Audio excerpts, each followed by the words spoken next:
There is a particular kind of silence that exists only in places where time has stopped. It is not the silence of an empty room, but the heavy draped silence of a forest that has swallowed a city. It is the sound of moss growing over concrete, of rust eating through iron, and of dust settling on a child's doll that hasn't been touched in 40 years. It is a peaceful silence, deceptive and heavy.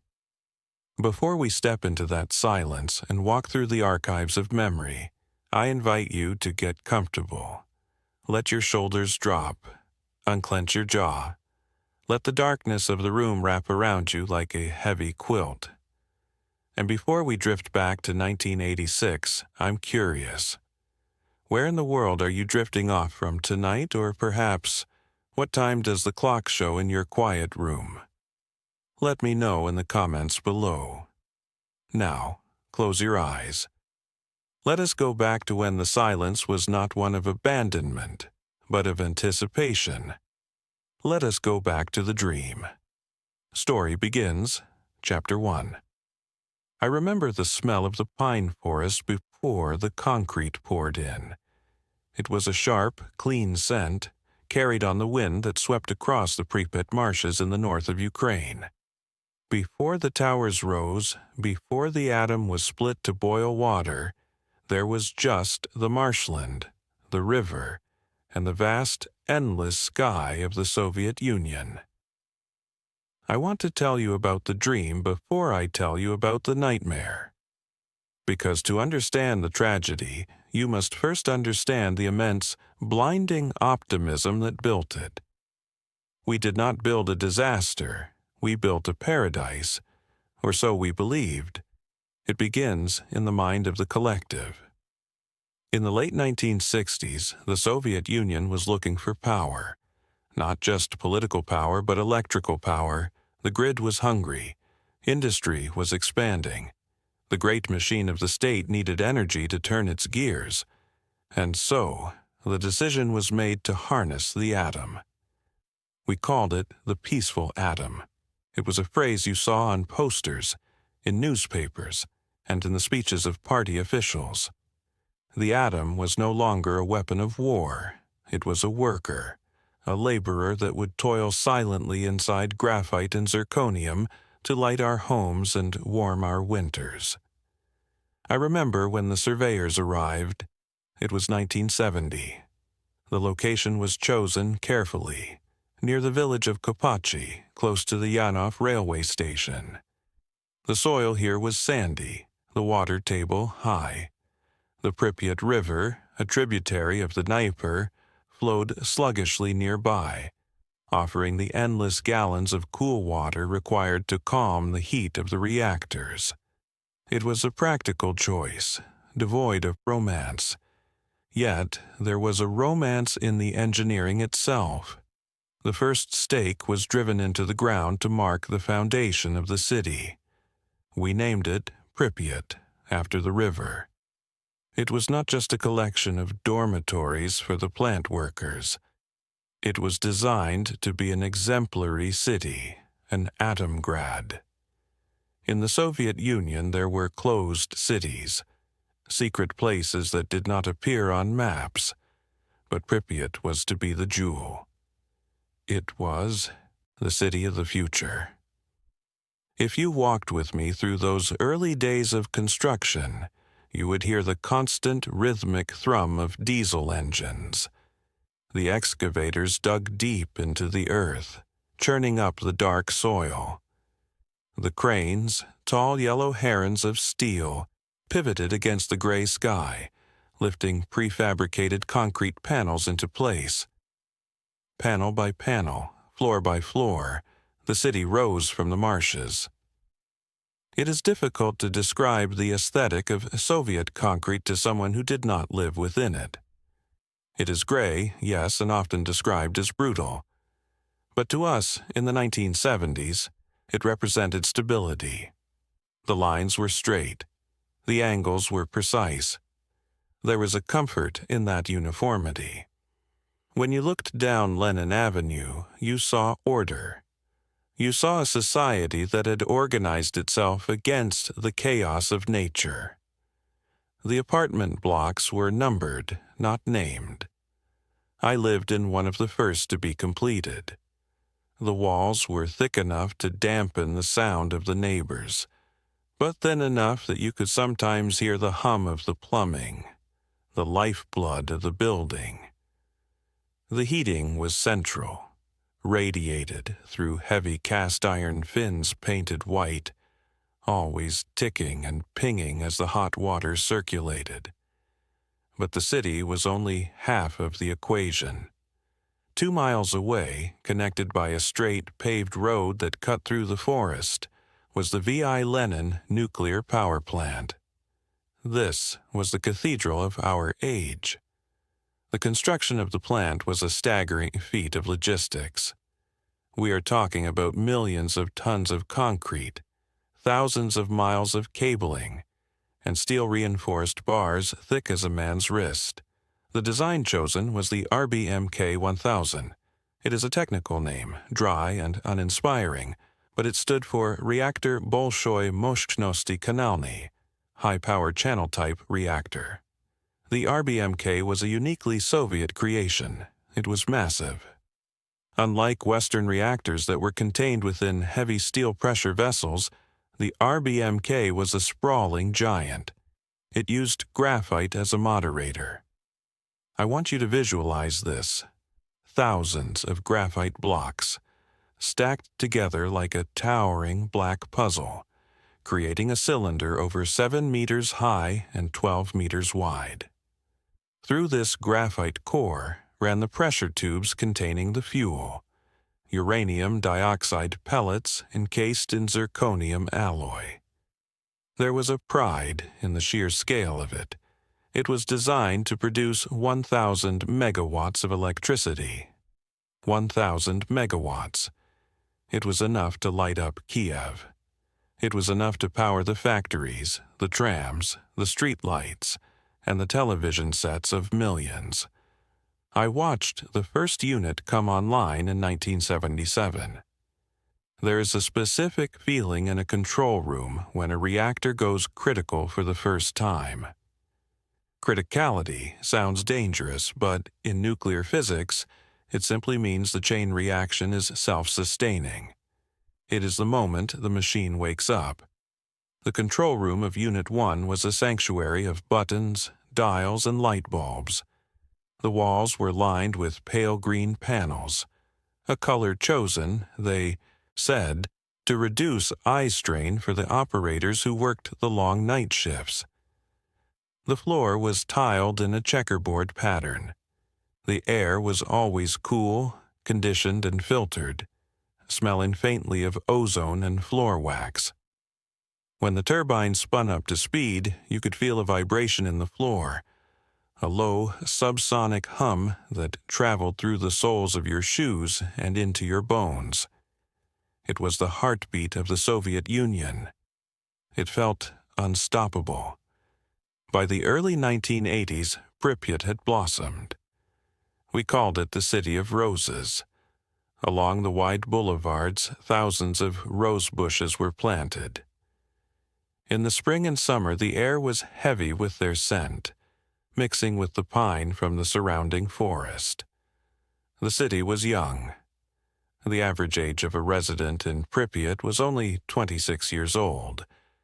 It was a city of young families, of scientists, engineers, and construction workers who had come from all over the Union for high wages and well-stocked shops. We had everything. We had a swimming pool, the Azure, with its blue tiles and high windows. We had the Palace of Culture Energetic, a massive community center with a cinema, a gymnasium, and a library. We had schools, kindergartens, and a hospital equipped with the best medical technology available to us. I often walked by the riverbank in the evenings. The water of the Pripyat River was dark and glossy, reflecting the lights of the cargo barges that moved slowly downstream. In the distance, you could always see the silhouette of the power plant. By 1983, 4 reactors were operating. Unit 1, Unit 2, Unit 3, and Unit 4. 2 more, Unit 5 and Unit 6, were under construction, surrounded by tower cranes that looked like skeletons against the sunset. The plant was not a frightening place. It was a workplace.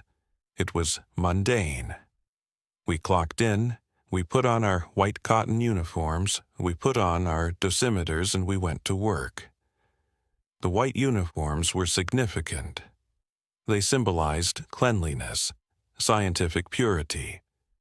In the corridors of the plant, the floors were polished to a mirror's shine. This was not a dirty coal mine. This was a laboratory on an industrial scale. We felt safe. We were told we were safe. The RBMK reactor was touted as the safest in the world. We were told that the probability of a major accident was so low that it was statistically impossible. One scientist famously said that the reactor was so safe you could install one in the Red Square in Moscow. We believed him. Why wouldn't we? The math was checked. The procedures were written in heavy bound manuals. The state provided. Life in Pripyat had a rhythm, like a pendulum. Morning shifts, evening shifts, night shifts. The buses ran on time, shuttling men and women from the city to the plant. We shopped at the grocery store, where we could buy cheese and sausage that was hard to find in other parts of the country. We bought furniture for our apartments. We bought bicycles for our children. I remember the winter of 1985 going into 1986.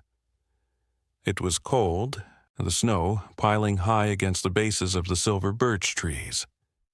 The river froze over. The plant kept humming, sending steam into the frigid air from the cooling towers. That steam was a constant cloud, a white plume that marked our location on the map. It was a beacon of progress. Inside the apartments, it was warm. We watched the news on television. We read Pravda. We planned for the May Day holidays. The 1st of May was a major celebration, and Pripyat was preparing to open a new amusement park. A Ferris wheel had been erected in the center of the city. It was yellow, bright, and cheerful. The cars were still wrapped in plastic, waiting for the children who would ride them. There is a strange melancholy in remembering the innocence of objects, that Ferris wheel standing still in the spring wind, the bumper cars, the swing boats. They were promises of joy that had not yet been fulfilled. As April 1986 approached, the snow melted, the mud dried. The roses began to bud again. The technicians at the plant were preparing for a scheduled maintenance shutdown of Unit 4. It was a routine procedure. Every reactor needs to be shut down periodically to refuel and repair. But this time, there was a test scheduled, an experiment.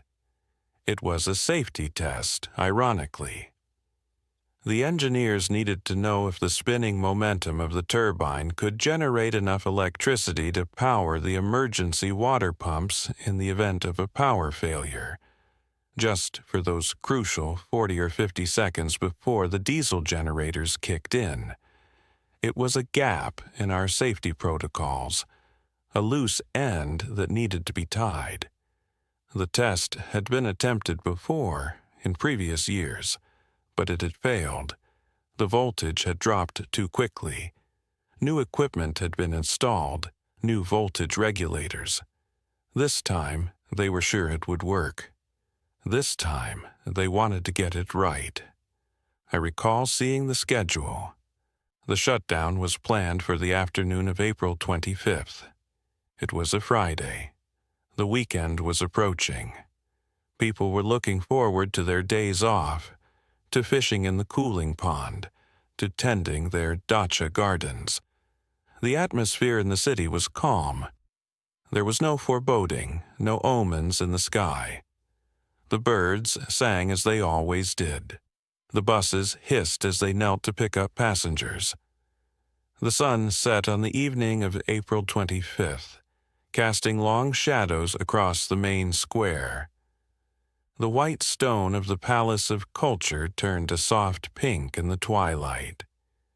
If you stood on the roof of one of the 16-story apartment blocks that night, you could see the lights of the plant glowing steadily 2 miles away. It looked like a luxury liner docked in the darkness of the Ukrainian plains. It looked permanent, indestructible. We went to sleep that night, thousands of us. We turned off our lamps. We pulled up our blankets. We trusted the walls, the engineers, the state, and the atom. The silence of the bedroom was the silence of peace. We did not know that in the control room of Unit 4, men were arguing. We did not know that the reactor was being pushed into a corner, starved of power, and then pulled back up, creating a condition of instability that the designers had never anticipated, or perhaps had anticipated but buried in the footnotes of secret documents. We slept, and while we slept, the graphite was heating. The water was turning to steam. The xenon gas was poisoning the core. The clock was ticking toward 1:23 a.m., but that is the story for the next chapter.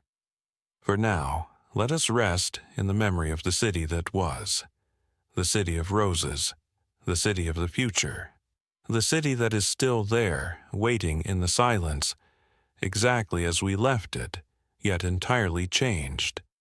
To understand the night, you must first understand the light. Not the sun, but the artificial, humming fluorescence of the Soviet night shift. In the hallway leading to the control room of Unit 4, the walls were lined with golden anodized aluminum panels. It was a specific design choice, intended to make the windowless corridor feel warm, like a perpetual sunset. But at midnight, under the buzz of the tube lights, that gold did not look like the sun. It looked metallic, cold, and endless. The date shifted quietly on the calendar. It was no longer Friday, the 25th of April. It was now Saturday, the 26th, the first few minutes of a new day. Outside, the world was asleep. The city of Pripyat lay under a blanket of spring darkness, the streetlights reflecting in the puddles. But inside the plant there was no night. There was only the process. Let us walk into the control room. It is a large, high-ceilinged space. The floor is tiled in a pattern of dark and light squares, scuffed by the heels of operators who have paced back and forth for years. The walls are curved, wrapping around the operators like the embrace of a machine. These walls are covered from floor to ceiling in panels, thousands of switches, thousands of dials, thousands of small, square lights. Some are lit, some are dark. To the uninitiated, it looks like chaos. To the men in the room, it is a language. There were only a handful of men here for the night shift.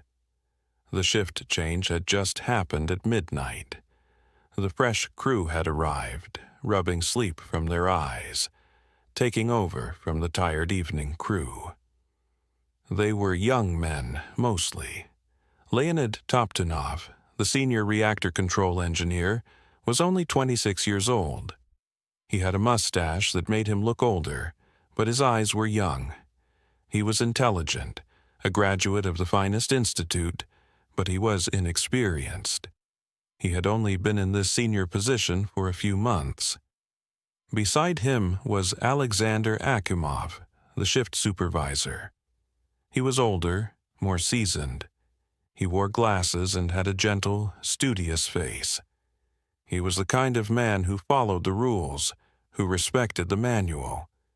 He was a party member, a believer in the system.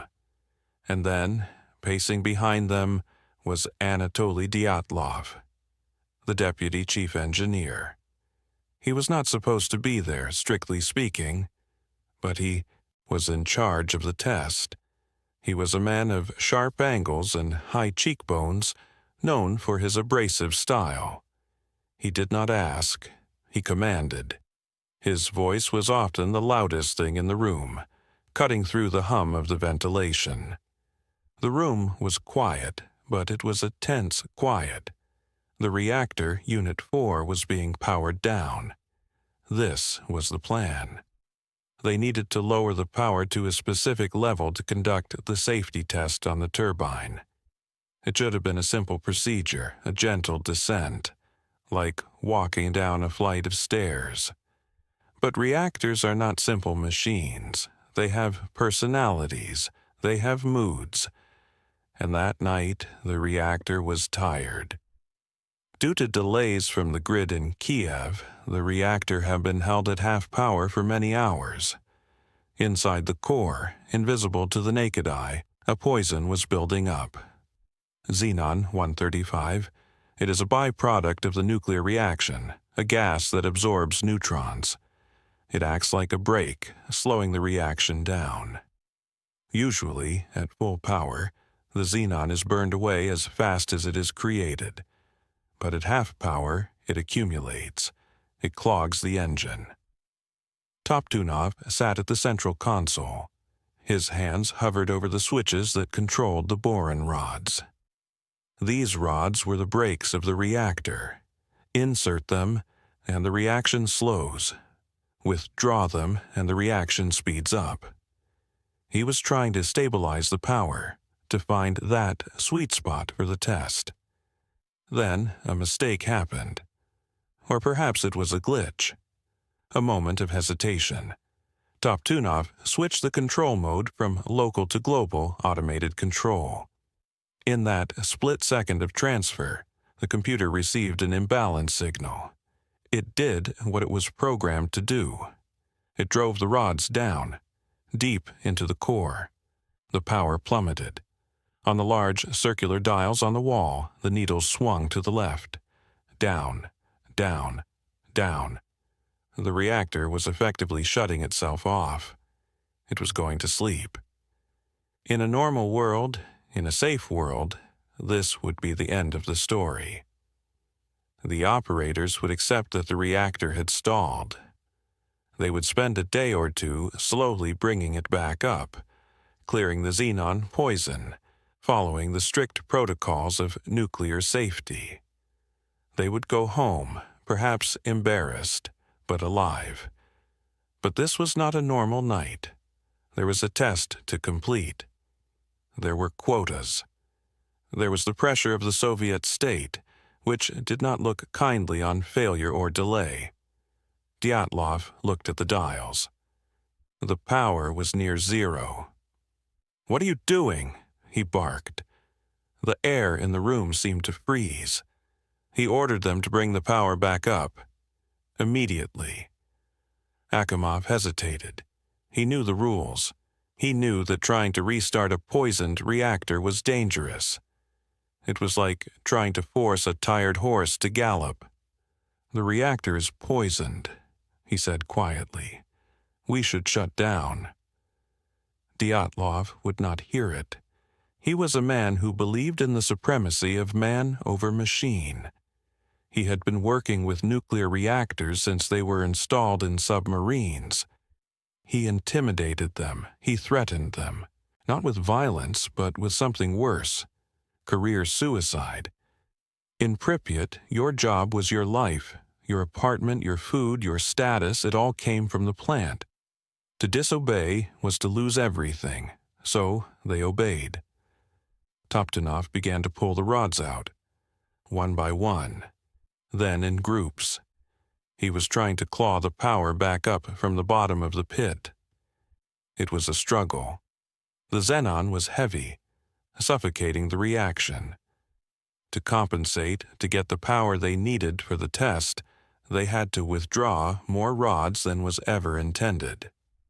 Imagine the core of the reactor. It is a cylinder of graphite blocks, huge and black. Inside are 1,061 fuel channels and 211 control rod channels. The control rods are long poles that slide in and out. By withdrawing them, Toptunov was essentially removing the brakes. He was taking the brakes out of the car while driving on ice. They pulled out the automatic rods. They pulled out the manual rods. They pulled out the emergency rods. The safety rules stated that there must be a minimum number of rods in the core at all times, roughly 30, to ensure control. That night, they went far below that. They went down to 20, then 15, then, by some calculations, down to 6 or 7. The reactor was now in a state that the designers had never imagined. It was a beast stripped of its leash. But on the control panels it looked calm. The power was rising, slowly, painfully. It reached 200 megawatts. It was lower than the 700 megawatts required for the test, but Dyatlov was impatient. Good enough, he decided. We run the test here. It was 1:22 a.m. The room was cool, conditioned air blowing from the vents, but the men were sweating. You could smell the stale coffee in the mugs on the desks. You could hear the scratch of a pen on the logbook. The silence was thick. They were manipulating forces of nature that had been forged in the hearts of stars, and they were doing it with switches that looked like they belonged on a kitchen oven.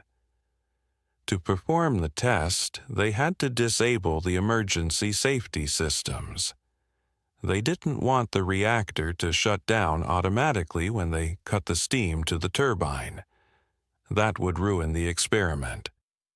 So, they sent men to the back panels to disconnect the wires. They tricked the computer. They blinded the machine. They told the reactor, "Do not stop. No matter what happens, do not stop." There was a feeling of disconnected reality in that room. The walls blocked out the world. They couldn't see the reactor hall. They couldn't see the glowing fuel. They only saw the needles. And the needles were steady. At 1:23:04 a.m., the test began. They closed the steam valves to the turbine. The massive turbine generator, heavy with momentum, began to slow down. The hum in the floor changed pitch, dropping lower and lower. The lights flickered slightly. This was the moment. They were measuring the electricity. But inside the core, something else was happening. Something fatal. The RBMK reactor had a design flaw, a secret flaw. It is complex, but in simple terms, it involves water and steam. Water absorbs neutrons. Steam does not. When the water in the core boils and turns to steam, the reaction increases. When the reaction increases, more water turns to steam. This causes the reaction to increase even more. It is a positive feedback loop, a runaway train. Usually, the control rods stop this, but the rods were gone. They were all pulled out, hanging above the core like swords of Damocles. As the turbine slowed down, the water pumps slowed down. Less water flowed through the core. The water that was there began to boil furiously.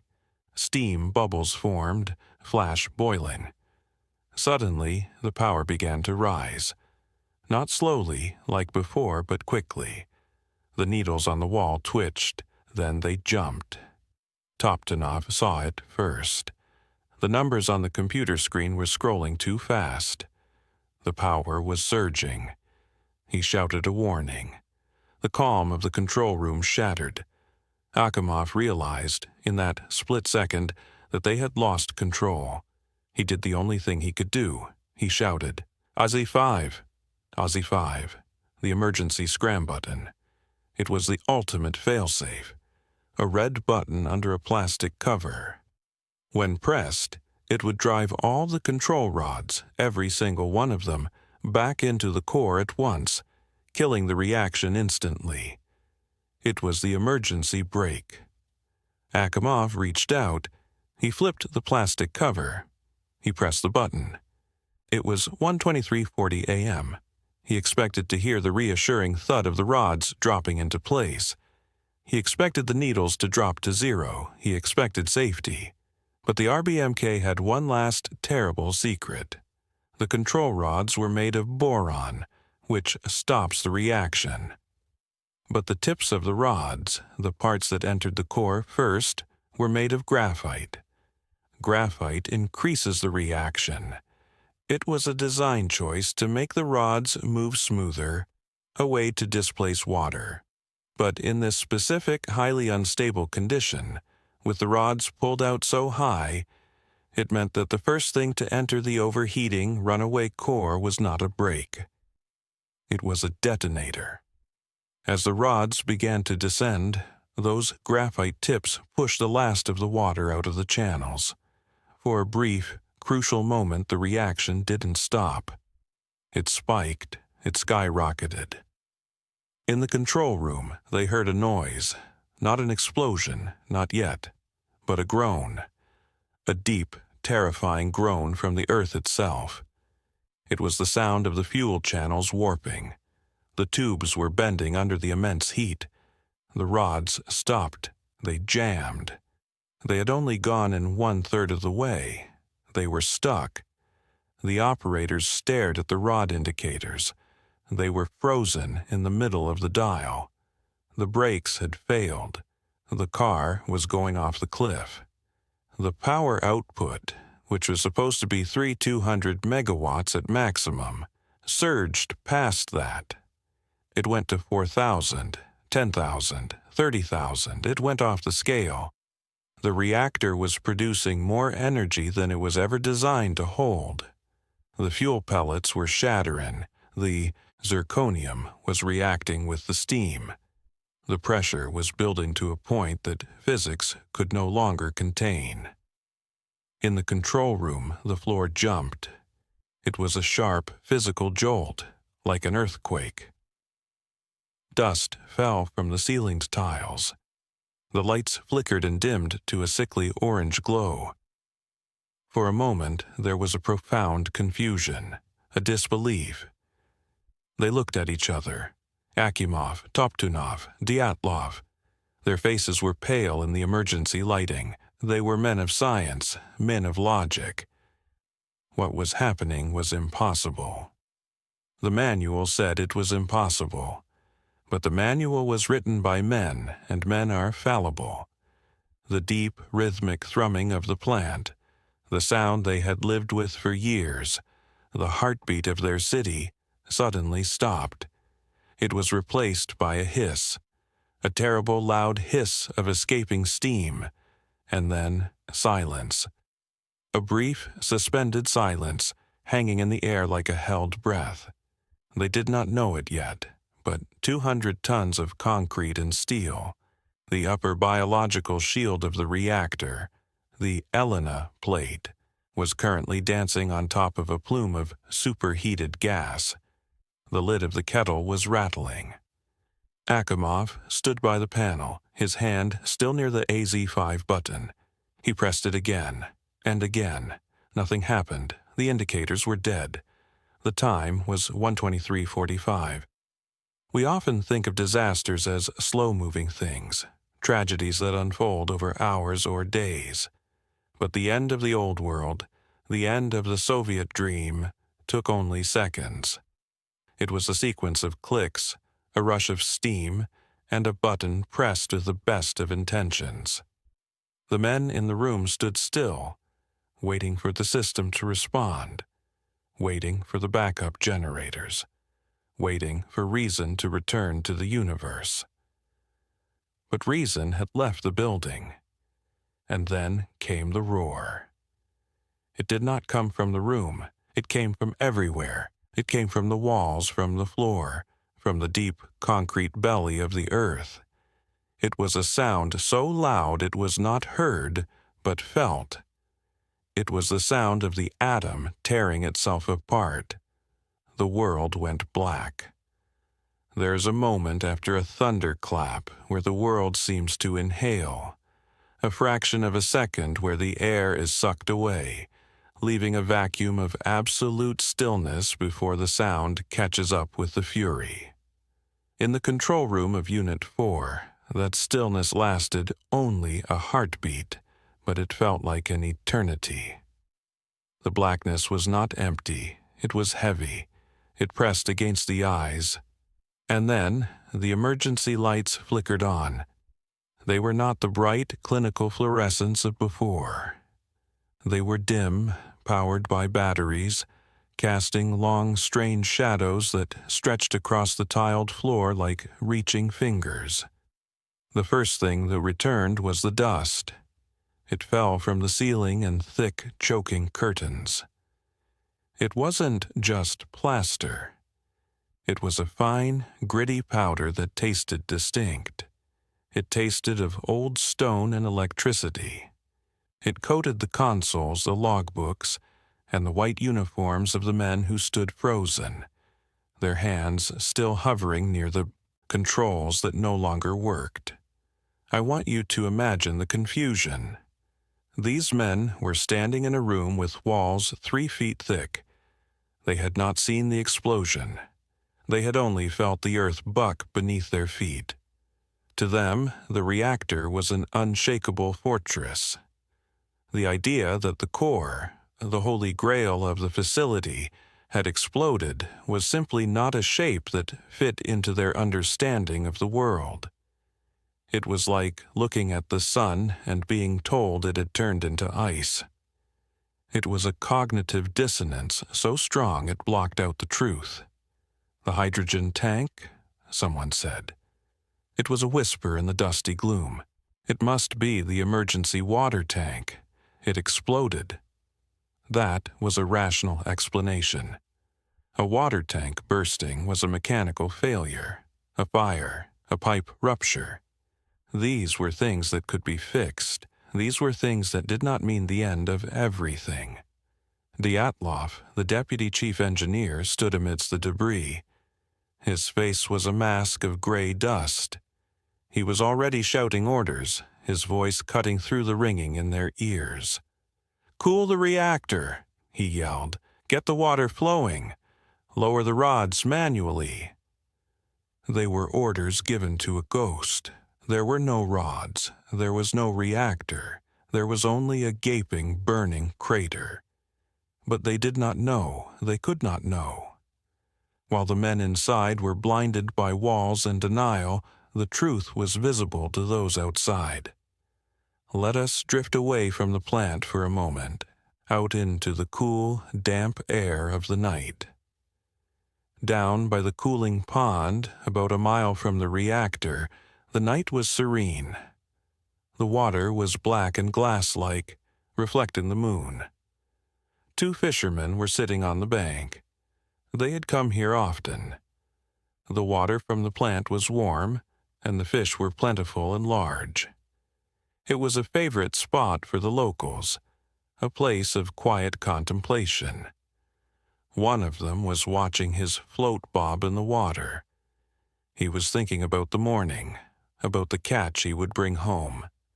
Then the sky tore open. It was not just an explosion of fire, it was an explosion of light. A column of iridescence shot upwards into the darkness, piercing the clouds. It was beautiful in a terrifying way. It glowed with colors that do not usually belong to fire. Shades of neon blue, violent purple, and a strange sickly pink. This was the ionization of the air itself, the very atmosphere glowing as it was bombarded by radiation. The fishermen watched, mesmerized. They saw the roof of the reactor hall, a structure of steel and concrete weighing thousands of tons, flip into the air like a coin. It spun in slow motion, backlit by the hellfire beneath it, before crashing back down into the ruin. Chunks of burning material arched through the sky like fireworks. They looked like shooting stars, trailing sparks of gold and red. But these were not stars. They were blocks of red-hot graphite ripped from the core of the reactor. They were the moderator blocks, the very heart of the machine, now scattered across the asphalt and the rooftops. The shockwave hit the fishermen a few seconds later. It rolled over the water, flattening the reeds, pushing the air out of their lungs. They covered their heads, huddled against the earth, feeling the heat wash over them. It was a dry, prickly heat. When they looked up again, the column of light was still there, standing like a pillar of judgment connecting the earth to the sky. Back inside the plant, the reality was beginning to seep in, but only in fragments. Valery Perevozchenko was the shift foreman for the reactor section. He was a brave man, a man who cared deeply for his subordinates. At the moment of the blast, he had been on a balcony overlooking the main reactor hall. He had seen something that haunted him for the brief remainder of his life. Just seconds before the explosion, he had seen the reactor caps, the pyadochaks, or 5-kopeck pieces as they were called, beginning to dance. These were 350-kilogram cubes of steel that covered the fuel channels. They were jumping up and down, clattering like coins on a drum. It was the pressure of the steam lifting them. And then the floor had vanished. Now, Perevozchenko was running. He was running toward the control room to report, but he was also desperate to find his men. The layout of the plant was a labyrinth of corridors, stairwells, and gantries, but the labyrinth was broken. He stumbled through the darkness. The air was thick with steam and that strange, metallic dust. He found the door to the reactor hall. It was jammed, buckled by the blast. He peered through a crack in the wall, a fracture in the concrete. He looked up. He expected to see the ceiling, the heavy crane, the lights. Instead, he saw the night sky. He saw the stars. The realization hit him with the force of a physical blow. There was no roof. The reactor was open to the universe. He turned and ran to the control room. When he burst in, he was breathless, his face streaked with sweat and grime. "The reactor," he gasped. "It's gone. The roof is gone." Dyatlov looked at him with cold fury. "You are delusional," he said. "The reactor is a fortress. You saw the emergency tank. You are in shock." This denial was not just stubbornness, it was a psychological defense mechanism. To admit the reactor was gone was to admit that they were all dead men walking. It was to admit that they had destroyed the city. It was too big a truth to swallow. So the orders continued. "Get water to the core," Hakimov shouted. He turned to the young trainees, barely out of university. "Go to the hall, turn the valves manually, we must lower the rods." These young men, clutching their flashlights, nodded. They ran out into the corridors. They ran toward the radiation. They were running into a flux of neutrons so intense that it was unzipping their DNA as they moved. But they felt no pain, not yet. There is a specific sensation that survivors speak of. It is the taste. As the radioactive iodine and cesium filled the air, it created a taste of copper in the mouth. It was like sucking on a penny. It coated the tongue, and with it came a strange sensation on the skin, a nuclear tan. The radiation was so intense it was instantly reddening the skin, like a deep sunburn acquired in seconds. 2 interns, Kudryavtsev and Proskuryakov, were sent to lower the control rods by hand. They moved through corridors that were filled with rubble. Water was pouring from ruptured pipes, scalding hot and radioactive. They waded through it, their shoes soaking up the poison. They reached the elevator shaft. The elevator was gone, a twisted ruin. They climbed the stairs flight after flight, their breath ragged. When they reached the level of the reactor hall, they found the heavy steel door blown off its hinges. They stepped through. What they saw defied description. The upper biological shield, the Elena, was tilted at a crazy angle. Beneath it, the core was a glowing, molten maw. The air itself was shimmering, distorted by heat and radiation. The colors were red, orange, and that deadly electric blue. They stood there for perhaps a minute, just staring, trying to comprehend the incomprehensible. In that minute, they absorbed a lethal dose of radiation several times over. Their fate was sealed in 60 seconds of silence. They turned back. They had to tell Akimov. They had to tell him that there were no rods to lower. Back in the control room, the dosimeters, the devices used to measure radiation, were reading 3.6 roentgens per hour. This was high but survivable. It was the maximum reading on the small devices. The needle was pinned to the far right. 3.6, Dyatlov muttered. Not great, but not terrible. He assumed the real number was slightly higher. He did not know that the real number was 15,000 roentgens. The small meters had simply maxed out. It was like trying to measure the depth of the ocean with a ruler. When the ruler ends, you assume the bottom is just an inch further. You do not assume the abyss. Outside, the fires were starting. The graphite blocks, burning at thousands of degrees, had landed on the roof of the turbine hall. The roof was covered in bitumen, tar. It was flammable. The fire began to spread, licking at the tar, sending thick black plumes of smoke into the iridescent sky. The siren began to wail. It was a low, mournful sound, rising and falling, echoing off the concrete towers of Pripyat. In the apartments, people stirred in their sleep. Some woke up, annoyed by the noise. They went to their windows. They saw the glow. "Look," a wife might have said to her husband, rubbing her eyes. "There is a fire at the plant."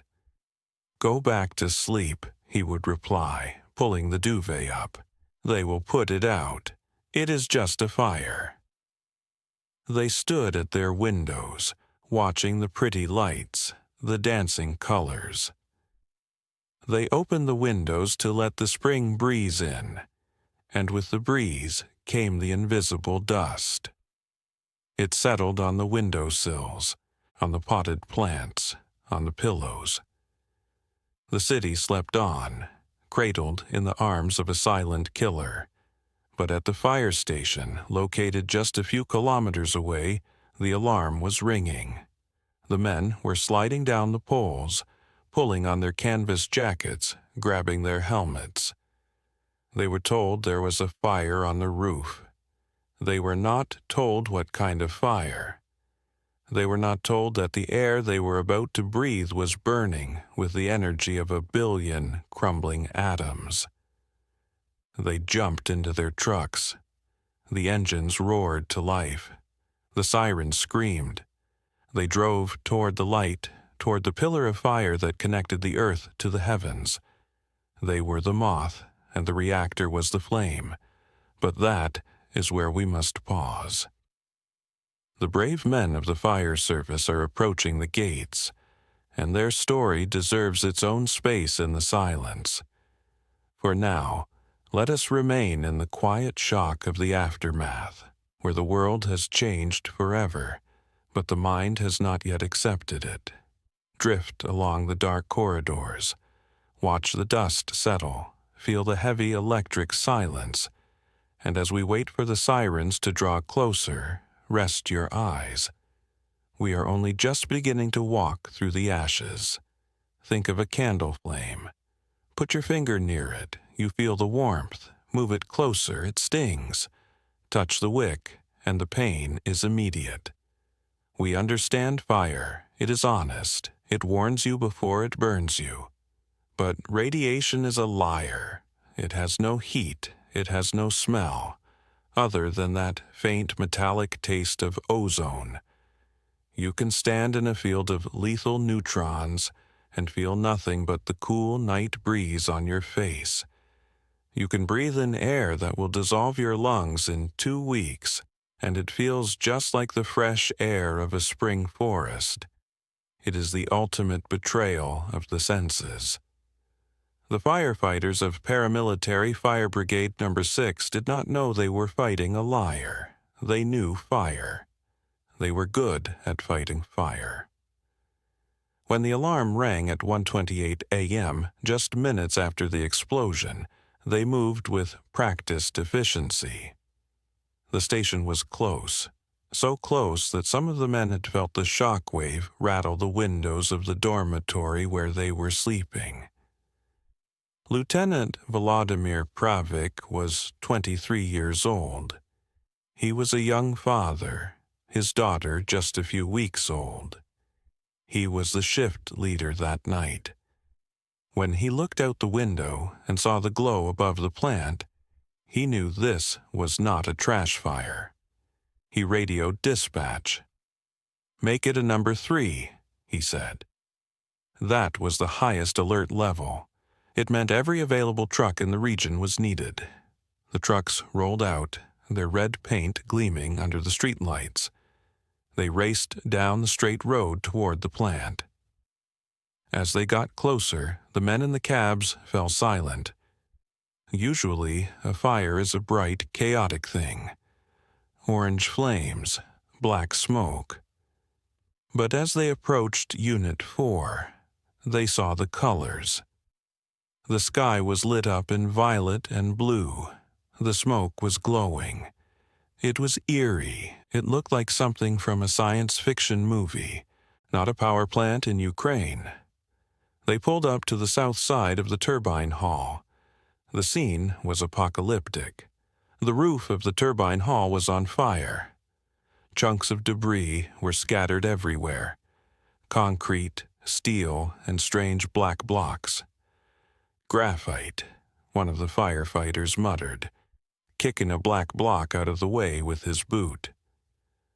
Why is there graphite here? They didn't know.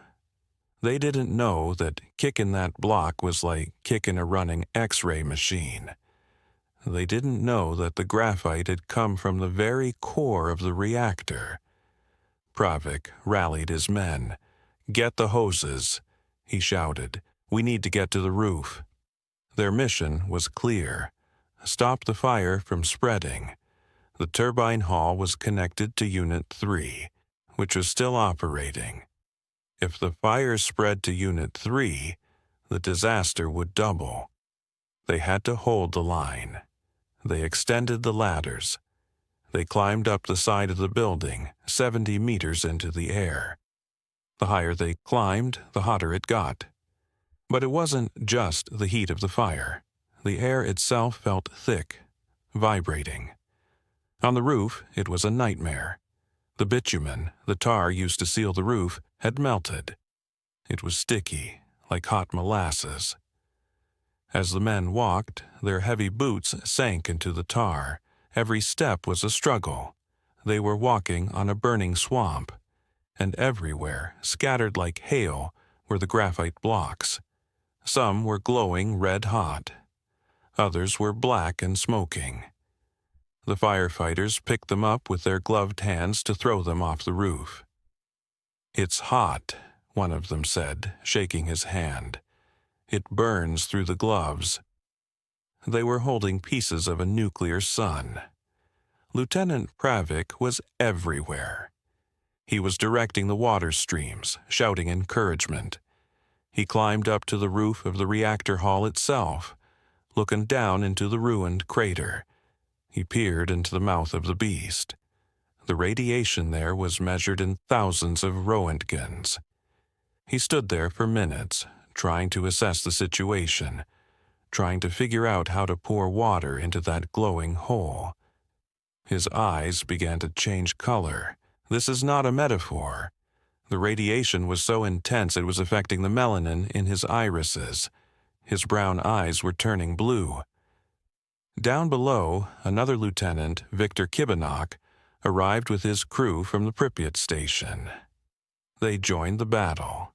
They weren't wearing lead suits. They weren't wearing respirators. They were wearing canvas jackets and plastic helmets. Their uniforms were unbuttoned at the collar because of the heat. They fought the fire for an hour. They poured tons of water onto the roof, onto the melting tar. The steam rose up, radioactive and deadly, enveloping them in a white fog. They breathed it in deep. They were working hard, their hearts pumping fast, circulating the poisoned blood through their bodies. Around 2:30 a.m., the first signs began to show. It wasn't a burn, not at first. It was nausea. Sudden, violent nausea. One by one, the men stopped. They dropped their hoses. They leaned over the railing or fell to their knees in the sticky tar. They began to vomit. "I feel weak," one said, sitting down heavily. "My legs, I can't feel my legs." It was the onset of acute radiation syndrome. Their central nervous systems were reacting to the massive shock. Their bodies were beginning to break down on a cellular level. Pravik saw his men falling. He tried to help them, but he too felt the wave of dizziness. The world began to spin. The taste of metal in his mouth became unbearable, like he was chewing on aluminum foil. "We need relief," he radioed. "The men are collapsing." Ambulances began to arrive. The paramedics, also unprotected, ran to the fallen firefighters. They dragged them from the roof, their boots leaving trails in the melting tar. They loaded them onto stretchers. The firefighters were conscious, but they looked strange. Their faces were flushed a deep brick red, the nuclear tan. They were shivering uncontrollably despite the heat. "It's the smoke," they told the doctors. "Toxic fumes from the burning tar. We got poisoned by the gas." They still didn't understand. They thought it was chemical. They thought they would drink some milk, rest for a few days, and go back to work. As the ambulances sped away toward the Pripyat hospital, carrying the first heroes of Chernobyl, the fire on the roof was dying down. They had done it. They had stopped the fire from spreading to Unit 3. They had saved the rest of the plant. They had paid for it with their lives, though the bill wouldn't come due for a few more weeks. But while the roof fire was out, the reactor itself, the crater, was still burning. It was a volcano, and inside, the graphite was igniting. "Let us move away from the roof now." The silence returns to the scene, broken only by the hiss of steam. "Let us go into the city." It is now 4 a.m. The sun is not yet up, but the sky is lightening to a pre-dawn gray. In the Pripyat Hospital, Medical Sanitary Center number 126, the night shift was quiet. Then the doors burst open. The firefighters were brought in. They were stripping off their uniforms. The nurses took the clothes, the canvas jackets, the boots, the helmets, and carried them to the basement. They threw them in a pile. Those clothes are still there today. If you go into the basement of the Pripyat hospital with a Geiger counter, it will scream. The fabric is so radioactive that 40 years later, it is still dangerous to stand near it. The firefighters were put in beds. They were given IV drips. At first, they seemed to get better. The vomiting stopped. They sat up, they played cards, they joked with the nurses. This is the cruelest phase of radiation poisoning. It is called the walking ghost phase. The body appears to recover. The patient feels fine, but inside, the bone marrow is dead. The immune system is gone. The body is rotting from the inside out, but the mind is still awake. But the city outside, the hospital walls was waking up. Saturday morning, April 26th. The sun rose. It was a beautiful day. The sky was blue. The air was warm. People opened their windows. Children ran out to play. The shops opened. The bakery smelled of fresh bread. There was no announcement, no air raid siren, no voice on the loudspeaker saying, "Stay inside." The party officials knew. The directors at the plant knew. They were on the phone with Moscow. They were arguing about what to do. They were afraid of causing panic. In the Soviet Union, panic was seen as a failure of the state. So they chose silence. "Everything is under control," they said. "There has been an accident, but radiation levels are within normal limits." A lie, a deadly lie. Life went on. Fishermen went to the river. Gardeners went to their plots. A wedding party moved through the streets, the bride in her white dress, laughing, posing for photos in front of the Palace of Culture. But there were signs, if you knew where to look. The streets were being washed. Trucks sprayed water mixed with a soapy foam called burda along the roads. This was unusual. Police officers, the militia, were standing at the corners wearing white dust masks. When people asked why, they mumbled something about a training exercise. And the taste. Everyone had that taste in their mouths. People were complaining of headaches. Children were coughing. At the local school, the teachers were told to keep the windows closed and to wipe the desks with wet rags. "Why?" they asked. "Just do it," they were told. In the playgrounds, the radiation levels were rising. The dust was settling in the sandboxes where toddlers played. It settled on the leaves of the trees. It settled on the hair of the bride. The wind was blowing north and west. It carried the invisible cloud over the Pripyat marshes toward Belarus. It carried iodine-131, cesium-137, strontium-90. The cloud moved silently. It passed over villages where cows were grazing. The radioactive dust fell on the grass. The cows ate the grass. The radiation went into the milk. That evening, children would drink that milk. By the afternoon of Saturday, the rumors were starting to spread. People who worked at the plant called home. "Close the windows," they whispered. "Don't let the kids out. Throw away the food that was on the table." But officially, nothing. The radio played music. The TV showed cartoons. In the hospital, the pile of contaminated clothes in the basement grew. The doctors began to realize that their facility was not equipped for this. They needed bone marrow specialists. They needed blood transfusions. They needed to get these men to Moscow. As the sun began to set on that first day, the glow above the reactor became visible again. In the gathering dark, it looked like a spotlight. A beam of death reaching up into the atmosphere. People gathered on the railway bridge just outside the city to watch it. It was a good vantage point. They stood on the bridge, leaning over the railings, smoking cigarettes, pointing at the beautiful, terrible light.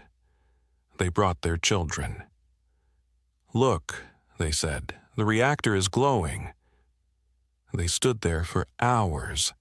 The wind from the plant blew directly over that bridge. It carried the heaviest particles, the hottest debris. That bridge is now known as the Bridge of Death. Legend says that no one who stood there that night survived. That is perhaps an exaggeration of folklore, but the truth is tragic enough. They stood in a river of radiation, watching the source of their own destruction with wonder in their eyes. Night fell on Pripyat, the second night. The reactor was still burning. The graphite was incandescent. The core was melting down, dripping like wax into the basement, threatening to burn through the concrete pad and hit the water table below. If that happened, if the molten fuel hit the groundwater, it would cause a second steam explosion. An explosion massive enough to wipe out the other 3 reactors. An explosion that would leave half of Europe uninhabitable. But the city slept again. They slept in their beds, soaking up the poison. They did not know that the buses were coming. They did not know that this was the last night they would ever spend in their homes. The silence of that Saturday night was heavy. It was the silence of a held breath before the scream. Sunday arrived, not with a roar, but with a strange, suffocating brightness. It was April 27th. The sun climbed over the horizon, heating the pavement of Lennon Avenue, warming the brickwork of the apartment blocks, and glinting off the metal railings of the balconies. If you were there, standing on a balcony with a cup of tea, you might have thought it is the beginning of a perfect spring day. The sky was a piercing, cloudless blue, the kind of blue that usually promises happiness. But the air was different. The metallic taste, that sensation of sucking on a copper coin, had become stronger. It was no longer just a faint hint, it was a presence. It sat at the back of the throat. It made the water taste strange. It made the bread taste old. Down in the courtyards, the city was moving with a slow, confused lethargy. It was a Sunday, so there was no work for most. Usually, this meant picnics by the river, football games in the stadium, or trips to the dacha. But the streets were being washed again. The trucks moved slowly, spraying that white, foamy burda over the asphalt. The water ran into the gutters, carrying with it the invisible dust that had settled overnight. There was a heaviness in the behavior of the people. You could see neighbors stopping to talk, not with the usual animated gestures, but with arms crossed, speaking in hushed tones, glancing toward the south, toward the plant. The plant itself was quiet. The smoke had changed color. It was no longer the thick black plumes of the night before. It was thinner now, a grayish-white vapor rising straight up into the stagnant air. We did not know it then, but inside that vapor were the very building blocks of the universe, unraveled and drifting free. Iodine 131, cesium 137, strontium 90, plutonium 239. These are names that sound like science fiction, but they are heavy, physical things. They are dust. They are microscopic particles of metal and fuel. Let us look closer at this dust. It is silent. It falls like pollen. It landed on the leaves of the poplar trees, which were just beginning to unfurl their sticky green buds. It landed on the fur of the stray dogs that slept near the market. It landed on the laundry hanging on the drying lines between the buildings, the white sheets, the children's shirts, the towels. It wove itself into the fabric, turning every piece of cloth into a low-level radiator. I want you to visualize the invisible. Imagine the air filled with billions of tiny sparks, like fireflies that give off no light, only energy. They were everywhere. In the bread, in the milk, in the hair of the pedestrians. The birds were the first to notice the change. They stopped singing. The crows and the pigeons, usually so bold in the city squares, had vanished. They had flown away, or they were hiding in the eaves, sick and silent. The silence of the birds was the loudest sound in Pripyat that Sunday morning. By mid-morning, the confusion began to solidify into a strange activity. Black Volga sedans with government license plates began to appear. They moved quickly, ignoring the speed limits, tearing through the empty intersections. These were the cars of the commission, the men sent from Moscow. Valery Legasov, a prominent chemist, had arrived. Boris Sherbina, the deputy head of the government, had arrived. They were not at the plant. They were at the party headquarters in the city square. They were looking at maps. They were looking at radiation readings that made no sense to them. The numbers were too high. They were impossible numbers. From the window of the headquarters, they could look out and see the people walking their babies in strollers. They could see boys kicking a ball against a wall. They could see the normal life of a Soviet Sunday continuing under a sky that was slowly killing them. There was a debate happening in that room, a debate between the fear of panic and the fear of death. Evacuation is a massive undertaking. To move 50,000 people, to uproot an entire city, is an admission of catastrophe. It is a signal to the world that the Soviet atom has failed. For hours they hesitated, they argued, they waited for more data, but the data was clear. The wind was changing. It was turning toward the city.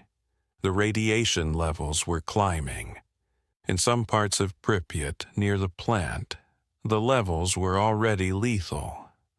While the men in suits argued, the war had begun in the sky. If you looked up that morning, you would have seen them. The helicopters. They were heavy military transport choppers, Mi-8s and Mi-26s. They appeared like dragonflies on the horizon, their rotors thumping against the thick air. Thump, thump, thump, thump. A rhythmic, hypnotic beat that vibrated in the chest. They were flying toward the reactor. They were flying into the plume. The pilots were young men, many of them fresh from the war in Afghanistan. They were used to dodging bullets, not invisible rays. They flew their machines directly over the open mouth of the reactor. The heat rising from the core was intense. Thousands of degrees. It created turbulence that tossed the heavy helicopters around like toys. They were dropping sand. Bags of sand, clay, lead, and boron. The idea was simple, almost medieval. Smother the fire, bury the beast. The soldiers inside the helicopters leaned out of the open doors. They had no special suits. They just had their uniforms and maybe a cloth mask. They held the heavy sacks of sand and threw them out, watching them fall into the glowing red eye of the crater. They did this again and again. 1 flight, 2 flights, 10 flights, 100 flights. They were absorbing massive doses of radiation. The air above the reactor was a solid wall of gamma rays. The electronic equipment in the helicopters began to fail. Radios crackled and died. Navigation systems drifted. The radiation was so strong it was ionizing the air around the rotor blades, creating a faint glow at the tips. From the ground in the city, we watched this strange ballet. We saw the helicopters swoop in, hover for a moment, drop their load, and bank away sharply. It looked like they were feeding a monster, and in a way, they were. By the afternoon, the mood in the city had shifted from confusion to a low-level anxiety. The schools were being used as meeting points. Teachers were told to make lists of students. Doctors in the hospital were overwhelmed. The hospital was now a closed zone, guarded by police. No one was allowed in or out. The stories drifting from the hospital were terrifying. Men with skin the color of eggplant. Men who were coughing up blood. And then the buses came. It is a sight that burns into the memory. 1,200 buses. They appeared on the horizon, a long, snaking line of metal stretching back as far as the eye could see. They came from Kiev, from the surrounding districts. City buses, tour buses, old buses, new buses. They were empty. They parked along the outskirts of the city. They parked in the fields. They parked on the roads. They turned their engines off. The drivers stood outside, smoking, waiting. They were told to wait. The presence of the buses was the final signal. You do not bring 1,000 buses for a training exercise. You do not bring 1,000 buses for a minor accident. The sheer scale of the convoy told us what the radio would not. This was the end of Pripyat. The sun began to set on Sunday, April 27th. It was a red sunset, filtered through the haze of the dust. The city was silent. The children had been called inside. The windows were shut tight. Then the radio crackled to life. It was not the usual announcer. It was a woman's voice, calm, authoritative, and utterly detached. The message was short. It was designed not to frighten but to command. Attention, comrades. Attention, comrades. The City Council of People's Deputies informs you that due to the accident at the Chernobyl nuclear power station in the city of Pripyat, unfavorable radiation conditions are developing. To ensure your complete safety, and particularly the safety of the children, it has become necessary to temporarily evacuate the city residents to nearby settlements in the Kiev region. Temporarily, that was the word that hung in the air. Temporarily. For this purpose, transport will be provided for each apartment block, starting at 14 wise hours on April 27th. You are advised to take with you your documents, necessary belongings, and a slight supply of food for 3 days. 3 days. We looked at each other in our living rooms. 3 days. That wasn't so bad. It was like a camping trip. A short holiday. We didn't need to pack everything. We didn't need to pack the winter coats. We didn't need to pack the photo albums, the books, the heavy furniture. We moved through our apartments with a strange sense of detachment. We packed small suitcases, a change of clothes, a toothbrush, some sausage and cheese, a bottle of water. We looked at the things we were leaving behind, the unwashed dishes in the sink, the book left open on the bedside table, the guitar in the corner, the plants on the windowsill that needed watering. I'll water them when we get back on Wednesday, we thought. We made the beds, we turned off the lights, we locked the doors. We walked down the stairs, out into the courtyards. The buses were waiting. The drivers were wearing masks now. The police were everywhere, hurrying us along. Don't linger, they said. Get on the bus, quickly. There was no panic, there was no screaming. It was a silent, orderly procession. The Soviet people were used to queuing. We were used to following orders. We trusted that the state knew what it was doing. But there was one sound that broke the heart, the sound of the dogs. We were told we could not take our pets. They will be fine, the officers said. Someone will come to feed them. It is only for 3 days. Animals are not allowed on the buses. So we left them. We closed the doors on our cats, who sat confusingly in the hallways. We pushed our dogs away as they tried to follow us to the buses. As the engines roared to life and the convoy began to move, the dogs of Pripyat realized they were being abandoned. They began to run. Imagine the scene. A line of buses, kilometers long, moving slowly out of the city. And behind them, a pack of hundreds of dogs, running, barking, chasing the vehicles. They ran until their hearts burst. They ran until they couldn't run anymore. They sat on the road, watching the taillights fade into the dust, howling at the empty city. We sat on the buses, pressing our faces to the glass. We watched our city disappear. We watched the Ferris wheel, the white towers of the apartments, the sign that said Pripyat 1970. We watched the glow of the reactor fading into the distance. We thought we were looking at it for 3 days. We were looking at it for the last time. We were refugees now, drifting into a world that had changed, carrying nothing but our documents and the invisible fire in our bones. The convoy moved south. We passed through the red forest. This was a pine forest directly in the path of the radiation plume. The trees had absorbed so much radiation that the needles had turned a ginger red color. They had died standing up. As the buses passed through, the radiation meters inside the pockets of the few people who had them went off the scale. We were driving through a tunnel of death, protected only by a thin sheet of window glass. But the buses kept moving, the gears shifted, the wheels turned. We were leaving the zone.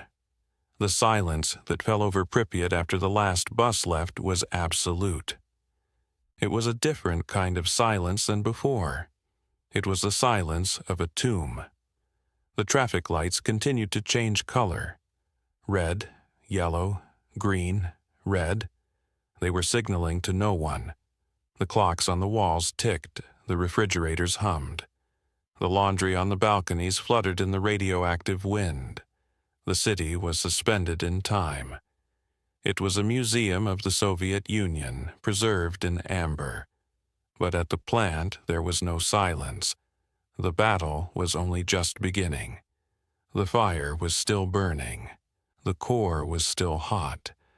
And now a new fear was rising. The scientists realized that beneath the reactor there was a bubbling pool of water. The bubbler pools. Large reservoirs of water used to condense steam in case of a pipe rupture. The molten fuel, the corium, was melting through the concrete floor of the reactor. It was flowing like lava. If it burned through the floor and hit the water, it would cause a massive thermal explosion. Millions of gallons of water, instantly vaporized by molten uranium. The force would be in the range of 3 to 5 megatons. It would level everything for 30 kilometers. It would destroy the other 3 reactors. It would send a cloud of radiation across the entire continent of Europe that would make the first explosion look like a firecracker. Someone had to go in. Someone had to drain the water. This brings us to the story of the 3 divers. It was a suicide mission. Everyone knew it. To go down into the basement, into the dark, into the highly radioactive water, and find the valves to open the sluice gates. 3 men volunteered. Alexei Ananenko, Valery Bespalov, and Boris Baranov. Ananenko knew where the valves were. Bespalov knew the layout. Baranov was the shift leader, holding the light. They put on wetsuits. They strapped on simple respirators. They took dosimeters, though they knew the readings would be meaningless. They descended into the darkness beneath the reactor. The water was knee-deep. It was black and murky, filled with floating debris. The pipes above their heads were groaning. The radiation was so intense it felt like pressure against their skin. Their flashlights flickered. The beam cut through the steam and the dust. They waded through the labyrinth of pipes. Every step was a gamble. If they slipped, if they tore their suits, if they got lost, they could hear the reactor above them. A sizzling, cracking sound, the sound of the earth melting. They found the valves, large, rusted wheels of steel. They grabbed them with their gloved hands. They pulled. The valves were stuck. They pulled harder, grunting with effort, their boots slipping on the slick floor. Slowly, agonizingly, the wheels began to turn. Clank, clank. The sound echoed in the concrete chamber. They opened the first valve, then the second. They heard the rush of water, the sound of the pool draining. It was the sound of salvation. They had done it. They had prevented the second explosion. They turned and waded back out, ascending from the underworld, carrying the weight of the world on their wet shoulders. They emerged into the daylight, exhausted, contaminated, but alive. They were heroes in the truest sense of the word. Men who walked into the fire so that others could sleep. And while they slept or tried to sleep, the next phase of the battle was being planned. The fire was out, the water was drained, but the reactor was still open. It was a gaping wound in the earth, bleeding radiation into the sky. It needed a bandage. It needed a tomb. They called it the sarcophagus. But you cannot simply build a building over a volcano. The radiation near the walls of Unit 4 was so high that a human being would die in minutes. You could not send workers there. You could not send cranes. So they sent the robots. They brought in machines from all over the world. German robots, Japanese robots, Soviet moon rovers. They were mechanical marvels, designed to explore other planets, designed to withstand extreme environments. They put them on the roof. The roof was covered in graphite blocks that needed to be cleared before the sarcophagus could be built. The robots rolled out. They looked impressive with their tracks and their cameras, but they had a weakness. Their brains were electronic. Microchips.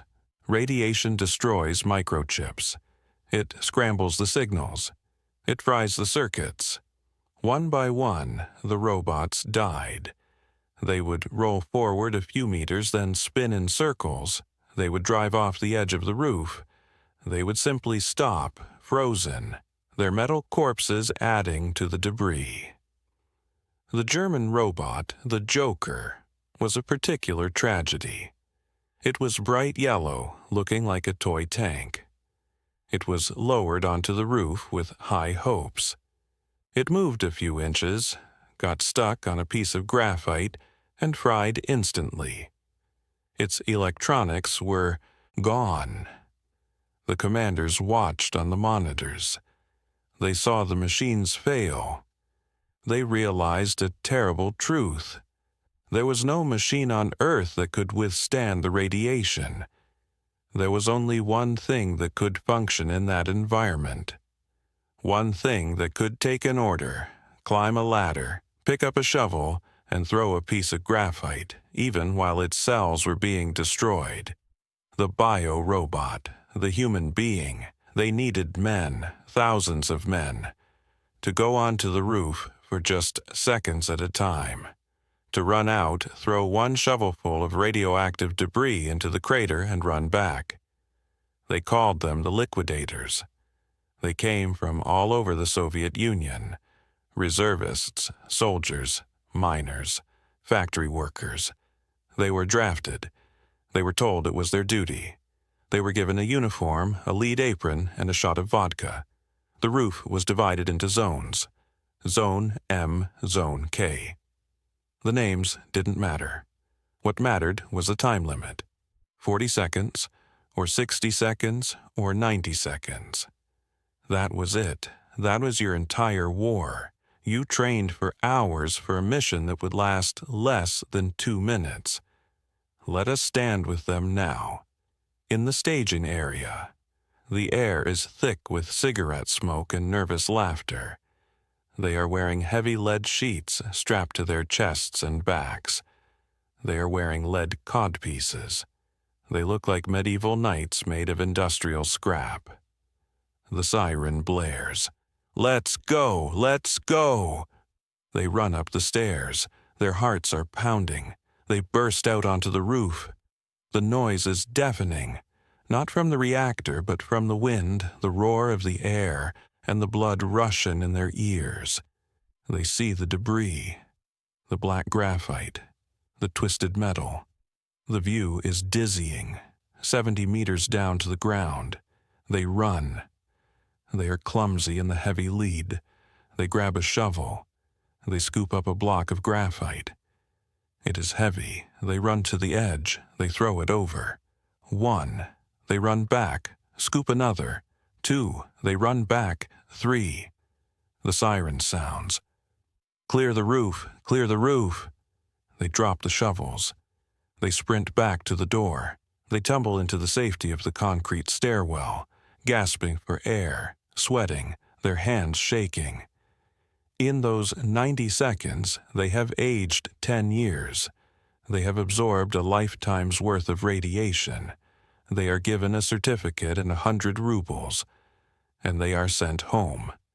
This happened day after day, month after month. Wave after wave of men, throwing themselves against the invisible enemy. 600,000 liquidators in total worked to clean up Chernobyl. They built the sarcophagus. They washed the roads. They buried the forests. They shot the dogs. They were the ants that dismantled the mountain of death, grain by grain. And slowly the sarcophagus rose. A massive shelter of steel and concrete, leaning against the ruined walls of the reactor. It was ugly. It was hasty. It was full of holes, but it covered the core. It stopped the smoke. It put a lid on the nightmare. By the winter of 1986, the acute phase was over. The snow fell on the sarcophagus. The zone was fenced off. Barbed wire, checkpoints, soldiers. The silence returned. But it was a managed silence now, a guarded silence. Inside the exclusion zone, nature began to do something unexpected. Without humans, without cars, without industry, the forest began to reclaim the city. The roots of the trees cracked the pavement. The moss grew over the bumper cars. The vines climbed the walls of the apartment blocks. Wolves returned. Bears returned.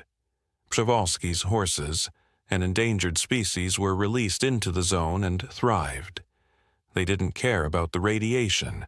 They cared that there were no hunters. The zone became a paradox. The deadliest place on Earth became a sanctuary for life. But what of the dream? What of the Soviet Union? The disaster at Chernobyl was a catalyst. It cracked the foundation of the state just as the explosion had cracked the foundation of the reactor. The lie had been exposed. The infallibility of the party was gone. The cost of the cleanup bankrupted the economy. Gorbachev would later say that Chernobyl was the real cause of the collapse of the Soviet Union. The silence of the state had been broken by the scream of the atom. Years passed. The 90s came and went. The Soviet Union fell. The flags changed. Pripyat remained.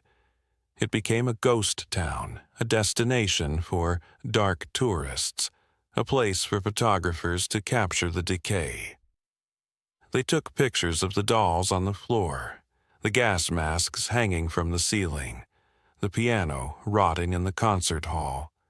These images are sad, yes, but they are also peaceful. They show the eventual victory of time over everything. Today, if you walk through Pripyat, you must be careful. The buildings are crumbling. The floors are soft, but the silence is profound. It is a cathedral of silence. You can stand in the main square, where the roses once bloomed. You can close your eyes and imagine the laughter of children, the music from the loudspeakers, the hum of the city that was. And if you listen very closely, underneath the wind in the trees, underneath the chirping of the birds, you might still hear the faint, rhythmic ticking of a Geiger counter, reminding us that the story is not over. The half-life of plutonium is 24,000 years. We are only at the beginning of the silence. So, as you drift off to sleep tonight, think of the quiet persistence of the liquidators. Think of the forest growing over the concrete. Think of the resilience of the earth. The fire is out. The city is empty. The danger is contained. You are safe. The walls around you are solid. The air you breathe is clean. Let the heavy blanket of history cover you. Let the silence of Pripyat become the silence of your own mind. There is a specific kind of darkness that exists only underground, beneath millions of tons of concrete and steel. It is a darkness that feels heavy, as if the air itself is pressing against your skin. Let us return to the winter of 1986. The sarcophagus, that great gray tomb of hastily poured concrete and steel beams, had been finished. The immediate fire was out. The panic had subsided into a dull, aching grief. But inside the beast, the heart was still beating. We need to talk about what was happening inside the ruins while the snow fell on the outside. Because even though the reactor was covered, no one actually knew where the fuel was. 190 tons of uranium. Where did it go? Did it evaporate? Did it burn away? Or was it waiting? A group of scientists, the Complex Expedition, was tasked with finding it.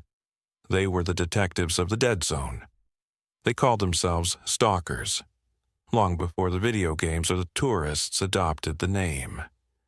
They were brave men, driven by a scientific curiosity that outweighed their fear of death. They entered the ruins through the few accessible corridors. Imagine walking into a place that has been destroyed by a force greater than any bomb. Walls were blown out, pipes twisted like spaghetti, and everywhere the dust. The radioactive dust that coated the floor like black snow. They wore cotton suits, respirators, and helmets. They carried flashlights that cut weak beams through the gloom. They carried long poles with radiation detectors on the end. The sound of their breathing was loud in their masks.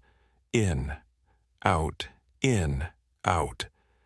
And the sound of the detectors, a constant, frantic clicking that sounded like heavy rain on a tin roof. They climbed through the wreckage. They drilled holes in the concrete walls to insert cameras. They lowered thermometers on strings. And then, in December 1986, they found it. They were exploring a steam distribution corridor in the basement, far below the reactor vessel. They found a mass. It was huge. It had flowed out of a pipe and settled in a heap, like the wax from a giant melting candle. It was black, glossy, and wrinkled. It looked like the foot of an elephant. And so they named it the elephant's foot. It was terrifying. It was beautiful. It was a new substance, something that had never existed on Earth before. They called it Chernobylite. It was a lava-like mixture of uranium fuel, zirconium cladding, melted concrete, and sand. It had burned its way through 2 meters of reinforced concrete, flowing like water, eating everything in its path before cooling into this glass-like monster. When they found it, it was still hot, physically hot, and radioactively it was a death ray. To look at the elephant's foot for 30 seconds was to receive a dose that would cause dizziness and fatigue. 2 minutes, and your cells would begin to hemorrhage. 5 minutes, and you were a dead man, though it would take 2 days to die. The scientists needed a sample. They tried to drill into it with a remote-controlled trolley. The drill broke. The substance was harder than steel. It was diamond hard. In the end, they had to call in a marksman, a police sharpshooter. He stood at a distance, around a corner, and fired an armor-piercing round from a Kalashnikov rifle into the mass. A shard broke off. They studied that shard. They realized the horror of what had happened. The fuel had not exploded upwards. It had melted downwards. It was 3,000 degrees Celsius when it flowed. It was a man-made volcano. Even today, the elephant's foot sits in the darkness of the basement. It is still warm. It is still dangerous. It is shrinking, slowly, turning into dust, but it will outlast the pyramids. It will outlast us. While the scientists were hunting for the fuel in the dark, another hunt was happening in the light, the hunt for blame.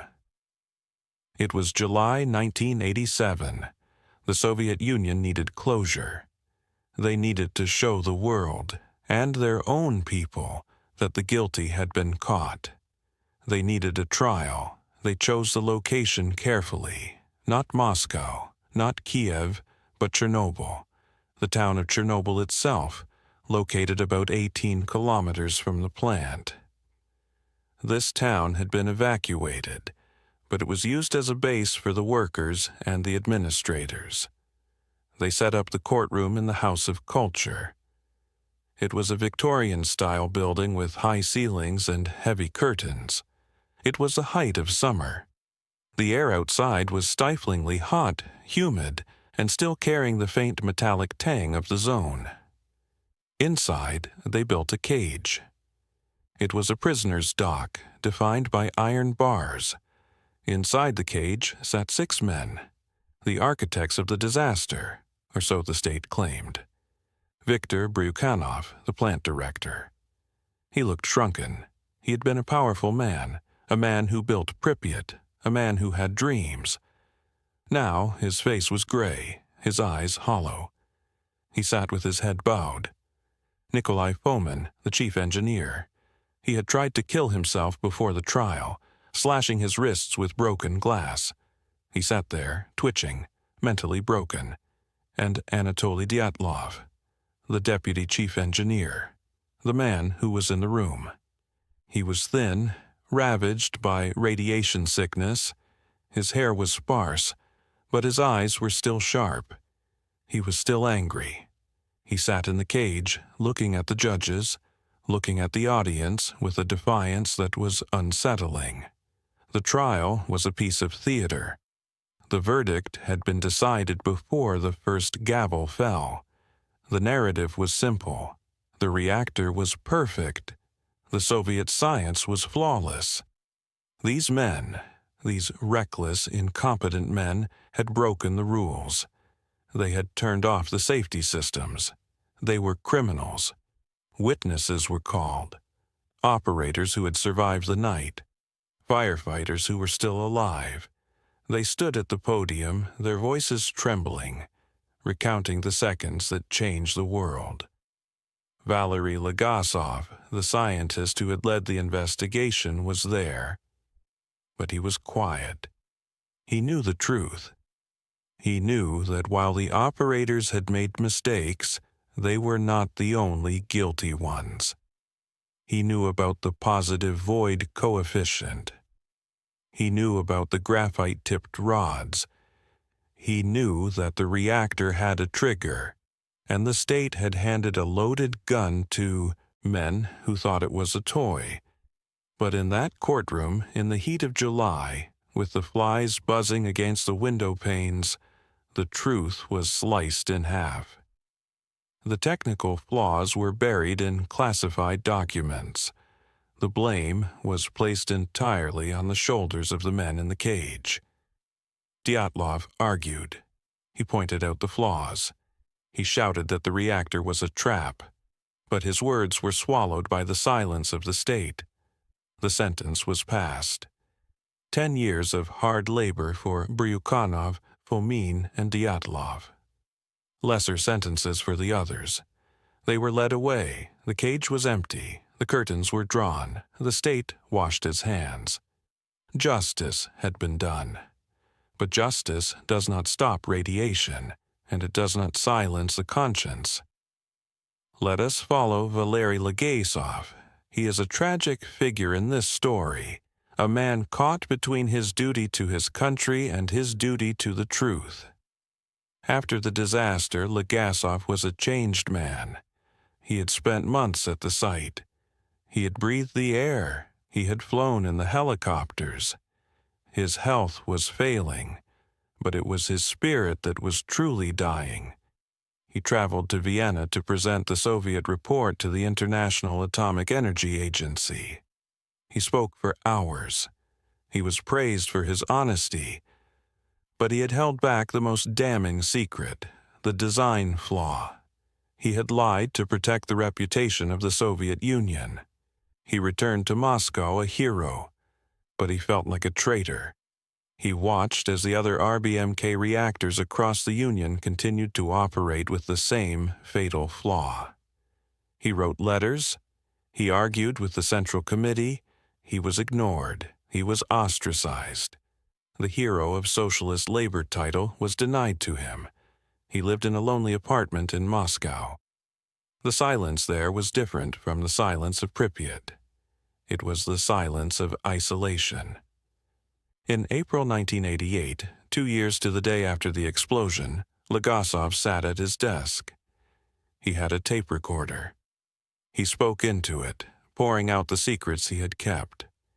He explained the graphite tips. He explained the culture of secrecy and lies that had made the disaster inevitable. "To be a scientist is to be naive," he said to the tape.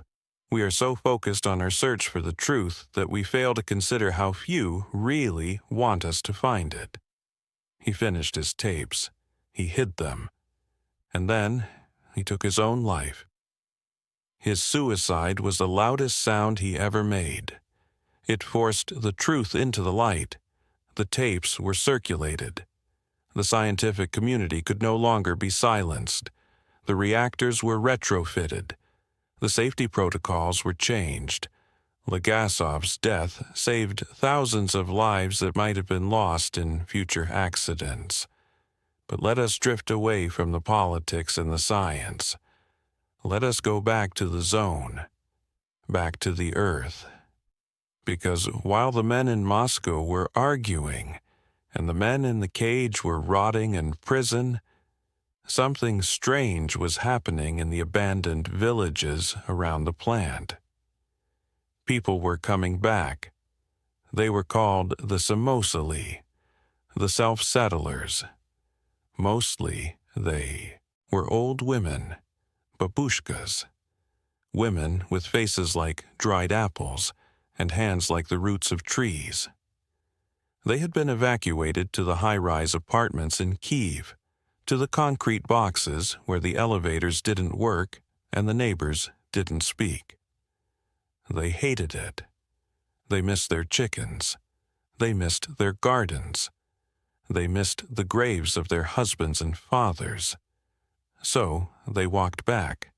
They crawled under the barbed wire fences. They bribed the guards with vodka. They returned to their wooden cottages in the forbidden zone. Imagine an old woman, Maria, 70 years old. She wears a floral headscarf. She stands in her garden in the village of Kupovatoy, just a few miles from the reactor. The soil here is contaminated with cesium, but to her it is just soil. It is the soil she was born on. Radiation? She laughs, leaning on her hoe. I don't see it. I see the potatoes. I see the onions. Hunger scares me. Cold scares me. But this invisible demon? No.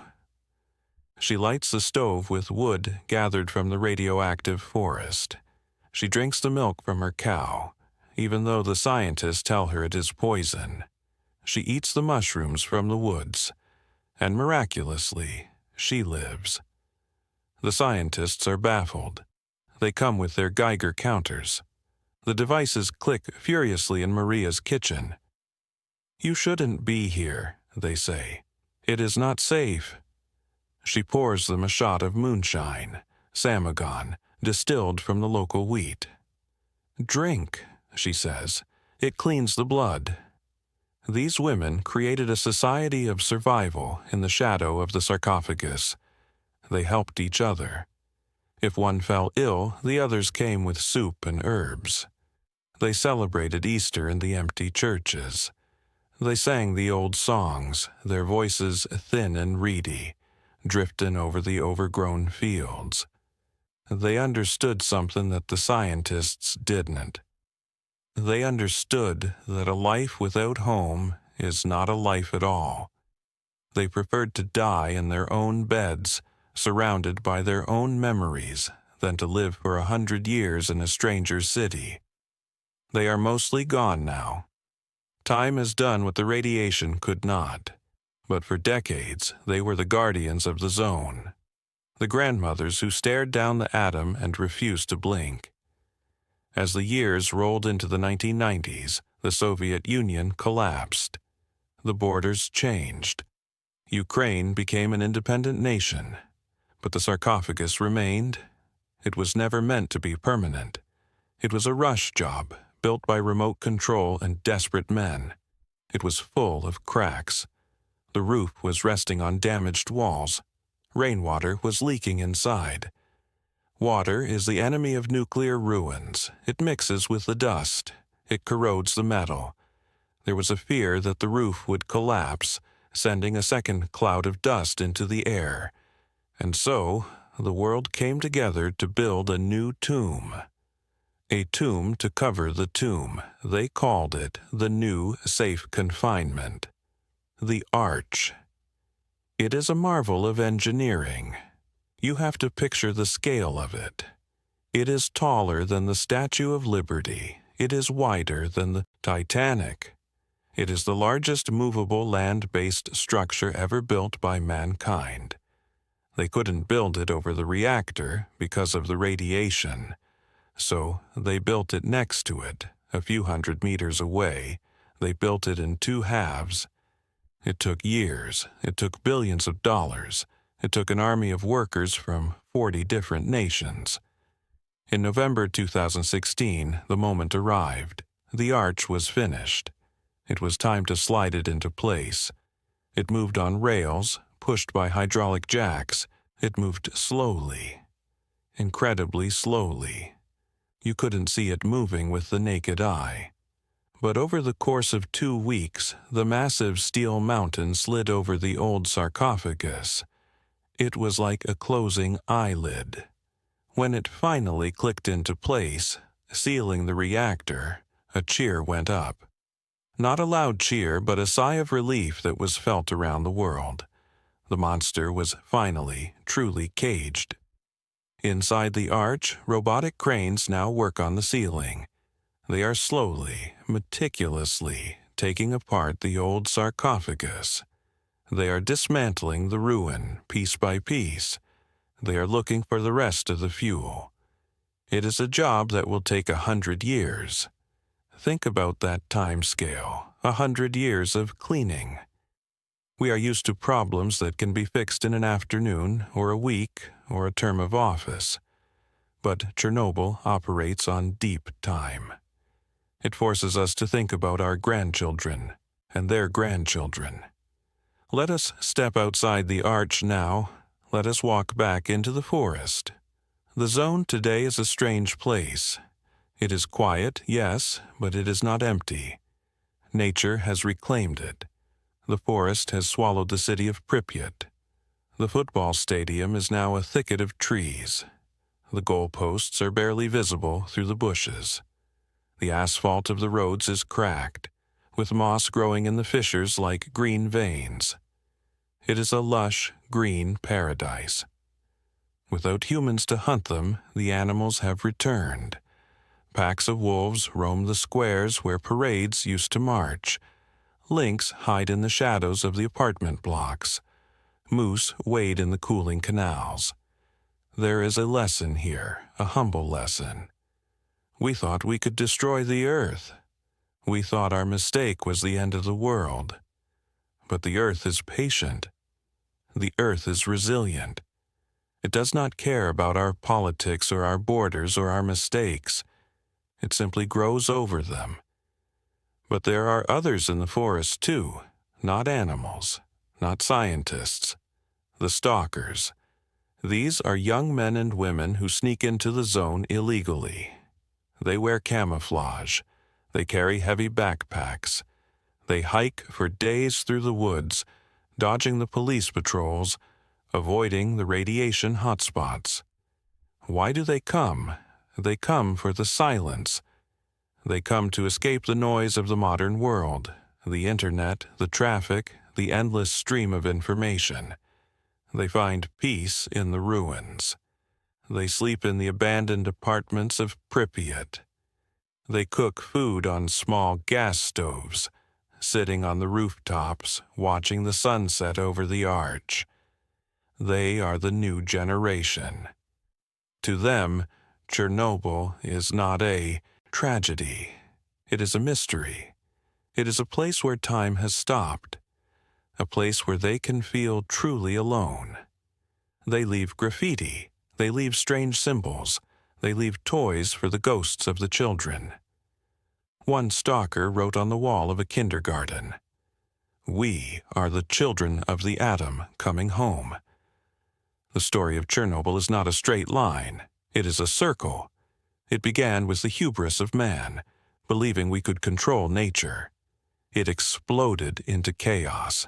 It was contained by sacrifice, and now it is returning to nature. The radiation is fading. Cesium-137 has a half-life of 30 years. More than 30 years have passed. Half of the poison is gone. In another 30 years, half of what remains will be gone. It is a slow, mathematical decay, a ticking clock that counts down in silence. As you lie there, safe in your bed, imagine the snow falling on the zone tonight. It falls on the steel curve of the arch. It falls on the empty windows of Pripyat. It falls on the graves of the firefighters. It falls on the rusty Ferris wheel that never turned. The snow covers everything in a blanket of white. It makes everything equal. It quiets the world. There is no fear there anymore, only memory, and the deep, unending sleep of the earth. But the story isn't quite finished. There are still whispers in the archives. There are still secrets buried in the concrete. And there is the question of the future. What happens when the arch grows old? What happens when the world forgets again? We will keep watch. We will keep listening to the silence. For now, let the snow fall. Let the white noise fill your mind. Drift. The snow that falls on the zone is not like the snow elsewhere. It feels heavier, more deliberate. It lands on the rusted iron of the Yanov railway station, where trains have sat motionless for 40 years. These trains were once destined to carry the fuel of the future. Now they carry only the weight of oxidation, their wheels fused to the tracks by time and weather. Let us walk away from the city now, deeper into the periphery, into the places that are often forgotten even in the retelling of the disaster. Because Chernobyl was not just a city and a plant, it was a landscape, a tapestry of small villages, logging camps, and collective farms that were wiped off the map not by fire, but by the pen of a bureaucrat drawing a 30-kilometer circle. Imagine the village of Kopachi. If you go there today, you will see almost nothing, just mounds of earth. Strange, unnatural hills rising from the flat ground, covered in grass and scrub. On top of each mound, there is a small yellow and red sign with a radiation symbol. What lies beneath these mounds? The houses. After the explosion, the fallout was so heavy in Kopachi that the decision was made to bulldoze the entire village. The wooden houses, the barns, the fences. They were all pushed into deep pits and buried. They buried the village alive. If you could see through the earth with X-ray eyes, you would see the skeletons of a community. A kitchen table still set for breakfast. A child's tricycle crushed under the timbers of a roof. A family portrait in a frame, now turning to mulch in the dark, radioactive soil. The soil of Kopachi is angry. Even today, if you place a detector near the ground, it growls. The radiation is trapped in the wood, in the clay, in the very memory of the place. It is a ghost town that doesn't even have the dignity of ruins. It has only the silence of the grave. But just down the road there is a survivor. A single brick building that was left standing because it was too solid to knock down easily. The kindergarten. Let us step inside. It is damp and cold. The windows are gone. The floor is covered in a thick layer of debris.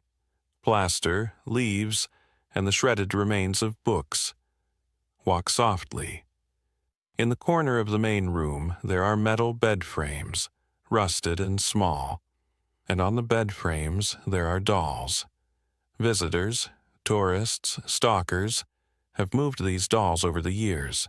They have arranged them. Some sit on the windowsills looking out. Some sit on the chairs. They are plastic, their eyes wide and unblinking.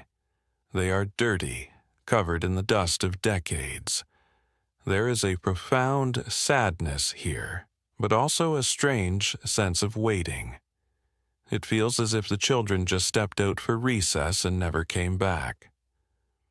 On the floor you might find a drawing, a sun, a house, a dog. The paper is yellow and brittle, crumbling at the touch. It is a message from a world that ended at 1:23 a.m. But the story of the zone is not just about what was lost. It is about what remains and how it changes. Let us talk about the Red Forest again. We drove through it earlier on the bus, but now let's stop and look. In the days after the blast, the pine trees turned red and died. They were bulldozed and buried, just like Kopachi. But nature is stubborn. New trees grew. These new pines are different. They are twisted. The radiation has affected their genetics. Some have needles that are too long. Some have branches that grow in strange, spiraling patterns, defying gravity. They are drunken forests, the trunks bending and weaving as if unsure which way is up.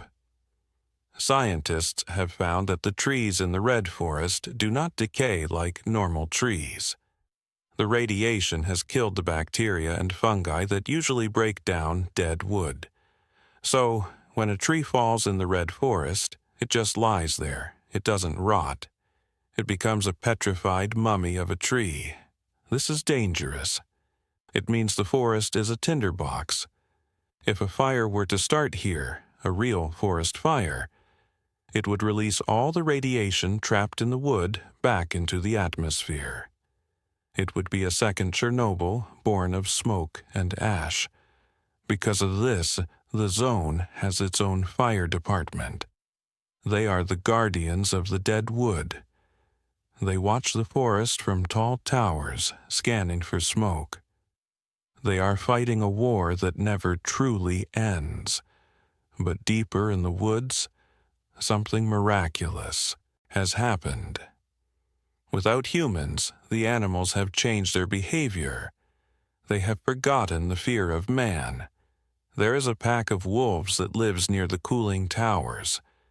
The alpha female is blind in one eye, perhaps a defect from the radiation, perhaps just the brutality of the wild. She leads her pack through the abandoned industrial yards. They hunt deer on the overgrown railway tracks. They sleep in the concrete pipes that were meant to carry water to reactors 5 and 6, the reactors that were never finished. These pipes are massive, dry cathedrals of concrete. The wolves curl up there, protected from the wind, their breath steaming in the cold air. To the wolf, the zone is not a tragedy, It is a kingdom. The radiation is invisible to them. They live short lives, perhaps, but they live free lives. They are the new masters of the Atomgrad. And then there are the catfish. In the cooling pond, which is slowly shrinking year by year, there are catfish. They are enormous. Wells catfish can grow large anyway, but here, with no fishermen and decades of peace, they have become leviathans. Some are 2 or 3 meters long. They lurk in the murky water beneath the rusty bridges. Tourists used to throw bread to them. The water would boil as these massive, dark shapes rose to the surface, their wide mouths gasping for the crusts. They look prehistoric. They are the silent sentinels of the deep, swimming in the very water that once cooled the burning core. But let us move from the biology back to the humanity, or rather, the loss of it. There is a city you have not heard of. It is not Pripyat. It is called Slavutik. When Pripyat was evacuated, the plant still needed workers. The other 3 reactors were still running. You cannot simply turn off a nuclear power plant and walk away. It requires thousands of people to maintain it, to decommission it, to watch it. So they built a new city, Slavutic. It was built about 50 kilometers east of the zone, just outside the contamination area. It was built quickly in the late 80s to house the refugees from Pripyat who still worked at the plant. Slavutic is the sister of Pripyat. It is the city that lived. Every morning, for decades, a train has left Slavutic. It travels west, crossing the border into Belarus, which cuts through the tracks, and then back into Ukraine, into the zone. It carries the workers. Imagine this commute. You get on a train in a clean, modern city. You ride for 45 minutes. You get off at Semeny, the station near the plant. You change your clothes. You put on the white cotton. You walk into the zone. You work your shift in the shadow of the catastrophe that destroyed your old home. Then you shower, change, and take the train back.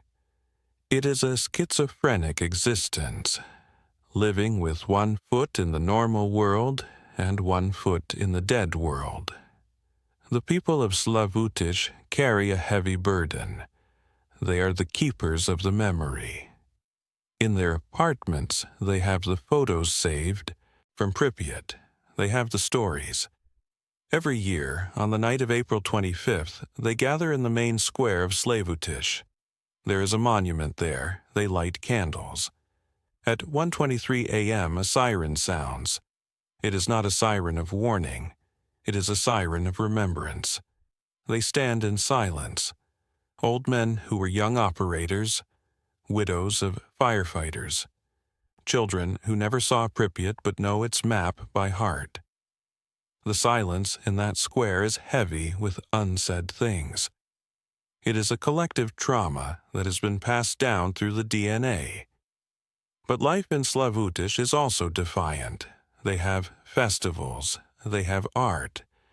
They try to define themselves not by the disaster, but by their survival. They are the atom people, proud and resilient. Now, let us return to the very center, to the control room of Unit 4. For a long time, it was forbidden to enter. It was too radioactive. It was buried deep inside the sarcophagus, a dark, dusty tomb. But recently, as the cleanup progressed, a path was cleared. You can go there now if you have the right permits and the courage. It does not look like it did in the movies. It has been stripped. The plastic buttons were stolen by souvenir hunters in the early days. The walls are bare concrete, stained with rust and mold. The floor tiles are cracked, but the consoles are still there. The big gray desks where Akimov and Toptunov sat. The circular dials on the walls, frozen at the positions they held when the power cut out. It is small, that is what strikes you. It feels like a small office from the 1970s. It smells of damp dust and old chemicals. Standing there, in your protective suit, listening to your dosimeter beep, you feel a profound sense of banality. This is where the world ended, in this drab, gray room. There is no grandeur in disaster. There is only a series of small, human errors made in a room that smelled of stale coffee and cigarettes. On the back of one of the dusty panels, someone has scrawled a message in chalk. It is faded now, barely legible. It says, "Forgive us." Who wrote it? A liquidator? A scientist? A stalker? We will never know. But it hangs in the air, a plea to the future. And what of the future? The zone is changing. The Ukrainian government has declared that the area will never be habitable for humans again. Not for 20,000 years. That is a timescale that meaningless to us. It is the length of human civilization multiplied by 4. So they are turning it into something else. A solar farm. Panels have been installed just 100 meters from the reactor. They are capturing the sun. The transmission lines that used to carry nuclear power to Kiev are now carrying solar power. It is a poetic irony. The land that was poisoned by the energy of the atom is now being redeemed by the energy of the star. And there is talk of a biosphere reserve, a place to study nature in its rawest form. Scientists come from all over the world to study the wolves, the trees, the soil. They are learning how life adapts to poison. They are finding that life is far more robust than we imagined. We found a fungus growing inside the reactor hall. It was black. It was growing on the walls, right where the radiation levels were highest. When they analyzed it, they found that it was feeding on the radiation. It used melanin to convert gamma rays into chemical energy, just as plants use chlorophyll to convert sunlight. It is called radiotrophic fungus. Think about that. Life found a way to eat the very thing that kills us. In the darkest, deadliest place on Earth, a new form of life was born. It suggests that even if we destroy ourselves, even if we burn the atmosphere and poison the water, something will survive. Something will adapt. The Earth will not die. It will just change. We are the fragile ones. As the night deepens in our story, let's drift to the soundscape of the zone today. Close your eyes and listen. You hear the wind whistling through the empty window frames of the Hotel Policia. It makes a hollow, flute-like sound. You hear the crunch of dry leaves under the hooves of a moose walking down Lennon Avenue. You hear the drip, drip, drip of water in a flooded basement. You hear the distant hum of the ventilation fans in the new safe confinement, keeping the dust at bay. And underneath it all, the silence, the great, heavy silence of absence. It is a peaceful silence now. The anger of the explosion has faded. The panic of the evacuation is a distant memory. The grief has settled into the soil like the isotopes themselves. The zone is resting. It is a monument to the Soviet dream, a dream of power and progress that flew too close to the sun. It is a warning, but it is also a sanctuary. In a world that is noisy, crowded, and fast, Pripyat is quiet, empty, and still. It is the only place on Earth where humanity has stepped back and said, "We yield. We yield to time. We yield to nature. We yield to the consequences of our actions." As you sleep tonight, let that yielding bring you comfort. There is a strange safety in knowing that some things are beyond our control. We build our walls, we make our plans, But in the end, the forest grows back. The silence returns. The story of Chernobyl is a story of fire, yes, but it ends in ice. It ends in the slow, cold embrace of eternity. And in that eternity there is rest. The final chapter of Chernobyl is not written in ink, nor is it carved in stone. It is written in the half-life of atoms. It is a story that stretches so far into the future that it dissolves into the abstract. But before we leave the zone to its eternal slumber, we must look at one last legacy, the memory of the invisible. There is a cemetery in Moscow called Mitinsko. It is a large, sprawling place, filled with the graves of soldiers, artists, and ordinary citizens. But there is a section that is different. Here, under heavy slabs of granite, lie the firefighters. Pravik, Kibanok, Ignatenko, Toptunov, Akimov. The men who stood on the roof. The men who stood in the control room. Their bodies were so radioactive that they could not be buried in normal coffins. They were placed in wooden coffins, which were then placed inside coffins made of zinc. Then, concrete was poured over them. Even in death, they are dangerous. They are separated from the earth by layers of metal and stone, isolated forever. Above their graves stands a monument. It is a statue of a man standing amidst the flames, arms outstretched, as if holding back a wave. It is a powerful image. But the most moving tributes are the small photos etched into the black stone. They show young men, men with mustaches, men with smiles, men who had just become fathers. They look like anyone you might know. They look like you. Every year, on the anniversary, their families come. They bring flowers. They bring vodka. They touch the cold stone. They cannot touch the bodies of their husbands and sons, so they touch the granite. But there is one grave that is empty. Valery Kodemchuk. He was the pump operator on shift that night. He was deep in the bowels of the reactor hall checking the main circulation pumps when the explosion happened. He was at the epicenter. His body was never found. He is entombed forever inside the ruins of Unit 4. The sarcophagus is his headstone. The new safe confinement is his mausoleum. He is the eternal guardian of the core, lost in the chaotic geography of the disaster.